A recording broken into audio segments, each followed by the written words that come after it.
Hello friends, അങ്ങനെ വീണ്ടും ഒരു 2-3 ദിവസം ലേറ്റ് ആയിരിക്കുവാണ് അപ്ഡേറ്റ് ഇടാൻ. എന്ത് ചെയ്യാനാ, കണ്ടൻറ്റ് ക്ഷാമം എന്ന് പറഞ്ഞാൽ നിങ്ങളെല്ലാവരും തല്ലും. എന്നാലും ചെറിയൊരു മടി എന്ന് വേണമെങ്കിൽ പറയാം. ആ കാര്യത്തിലേക്ക് വരാം. എല്ലാവരും തന്നെ കാത്തിരുന്ന നമ്മുടെ സൂര്യപടമായ കറുപ്പ് സിനിമയുടെ ഒഫീഷ്യൽ ട്രെയിലർ പുറത്തിറങ്ങിയിട്ടുണ്ട്. പേഴ്സണലി പറയുവാണ്, കീട്ടിലും ട്രെയിലർ കട്ട് എനിക്ക് പേഴ്സണലി ശരിക്കും തന്നെ ഇഷ്ടപ്പെട്ടു.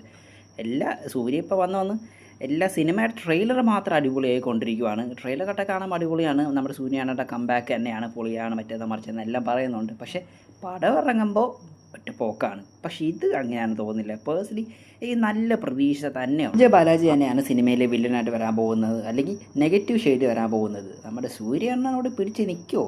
പുള്ളിയല്ല ഡയറക്ടർ, പുള്ളിക്ക് അറിയാലോ ഏത് രീതി ചെയ്യണമെന്ന്. എന്തായാലും ചെറിയൊരു സംശയം, നമ്മുടെ സൂര്യണ്ണൻ ഒരു ഗോഡാണോ എന്ന് എല്ലാവർക്കും തന്നെ ഡൗട്ടുണ്ട്. കമൻറ്റ് ബോക്സിലൊക്കെ ഇഷ്ടംപോലെ അങ്ങനെയൊക്കെ ചില കമൻസൊക്കെ വരുന്നുണ്ടായിരുന്നു. നിങ്ങളുടെ അഭിപ്രായം എന്താണ്? ജസ്റ്റ് അടി കമൻറ്റ് ബോക്സ് കമൻറ്റ് ചെയ്താൽ. കുറച്ച് മലയാളികൾ പടത്തിലുണ്ട്. നമ്മുടെ ഇന്ദ്രൻ സേട്ടൻ സിനിമയിൽ ഒരു പ്രധാന വേഷത്തിലെത്തുന്നുണ്ട്. സ്വാസിക സിനിമയിലുണ്ട്.